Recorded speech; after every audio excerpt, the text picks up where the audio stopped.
जय माता दी बंधुओं, आपके अपने माँ कात्यायनी संस्कार चैनल में आप सभी का हार्दिक हार्दिक अभिनंदन है।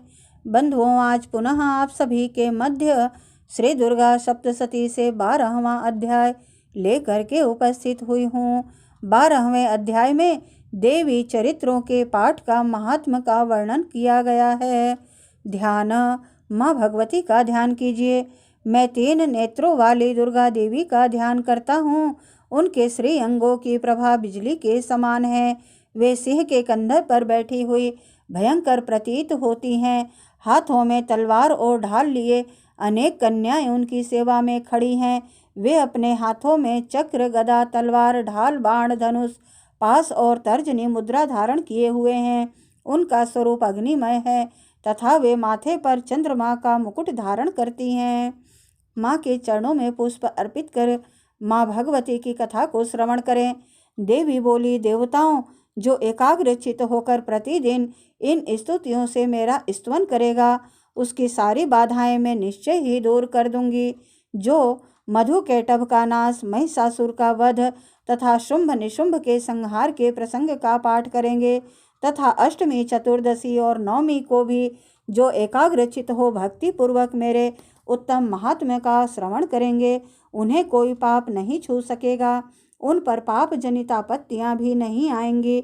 उनके घर में कभी दरिद्रता नहीं होगी तथा उनको कभी प्रेमी जनों के विछोह का कष्ट भी नहीं भोगना पड़ेगा।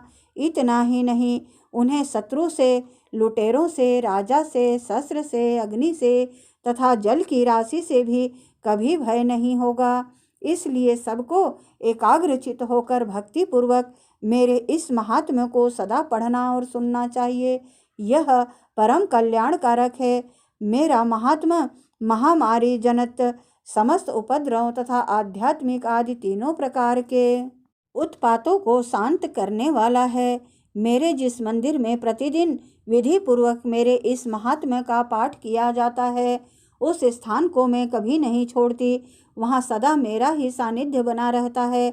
बलिदान, पूजा, होम तथा महोत्सव के अवसरों पर मेरे इस चरित्र का पूरा पूरा पाठ और श्रवण करना चाहिए। ऐसा करने पर मनुष्य विधि को जानकर या बिना जाने भी मेरे लिए जो बलि, पूजा या होम आदि करेगा, उसे मैं बड़ी प्रसन्नता के साथ ग्रहण करूंगी। शरत काल में जो वार्षिक महापूजा की जाती है, उस अवसर पर जो मेरे इस महात्म को भक्ति पूर्वक सुनेगा, वह मनुष्य मेरे प्रसाद से सब बाधाओं से मुक्त तथा धन धान्य एवं पुत्र से संपन्न होगा। इसमें तनिक भी संदेह नहीं है। मेरे इस महात्मा, मेरे प्रादुर्भाव की सुंदर कथाएं तथा युद्ध में किए हुए मेरे पराक्रम सुनने से मनुष्य निर्भय हो जाता है। मेरे महात्मा का श्रवण करने वाले पुरुषों के शत्रु नष्ट हो जाते हैं। उन्हें कल्याण की प्राप्ति होती है तथा उनका कुल आनंदित रहता है। सर्वत्र शांति कर्म में बुरे स्वप्न दिखाई देने पर तथा ग्रह जनित भयंकर पीड़ा उपस्थित होने पर मेरा महात्मा श्रवण करना चाहिए। इससे सब विघ्न तथा भयंकर ग्रह पीड़ाएं शांत हो जाती हैं और मनुष्यों द्वारा देखा हुआ दुःस्वप्न शुभ स्वप्न में परिवर्तित हो जाता है।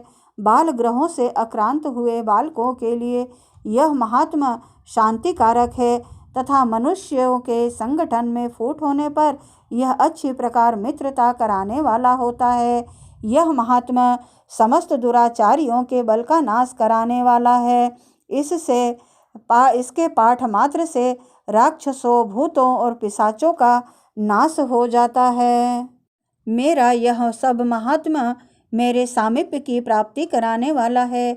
पशु, पुष्प, अर्घ्य, धूप, दीप, गंध आदि उत्तम सामग्रियों के द्वारा पूजन करने से, ब्राह्मणों को भोजन कराने से, होम करने से, प्रतिदिन अभिषेक करने से, नाना प्रकार के अन्य भोगों का अर्पण करने से तथा दान देने आदि से 1 वर्ष तक जो मेरी आराधना की जाती है और उससे मुझे जितनी प्रसन्नता प्राप्त होती है, उतनी प्रसन्नता मेरे इस उत्तम चरित्र का एक बार श्रवण करने मात्र से हो जाती है।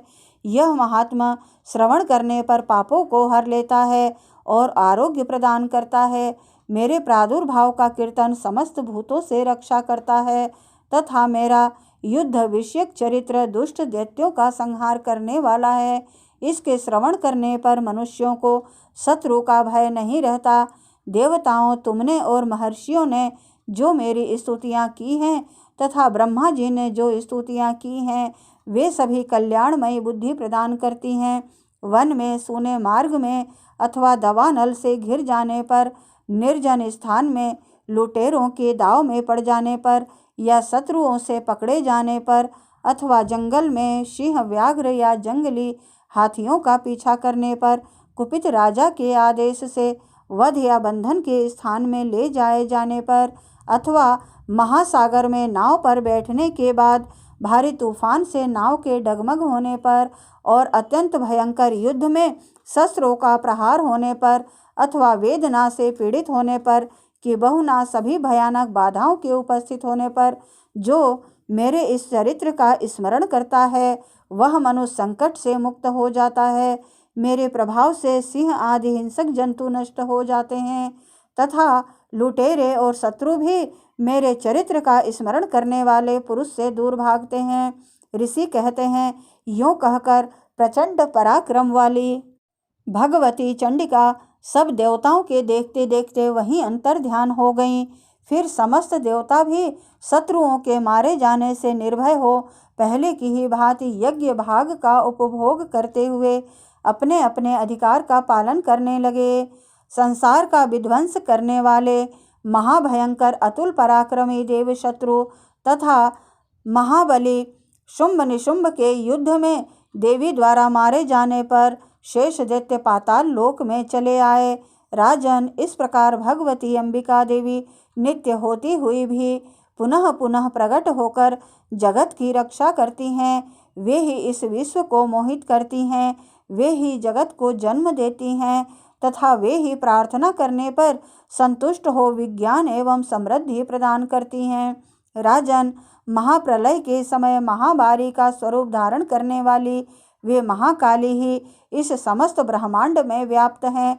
वे ही समय समय पर महामारी होती और वे ही स्वयं अजन्मा होती हुई भी सृष्टि के रूप में प्रकट होती हैं। वे सनातनी देवी ही समयानुसार संपूर्ण भूतों की रक्षा करती हैं।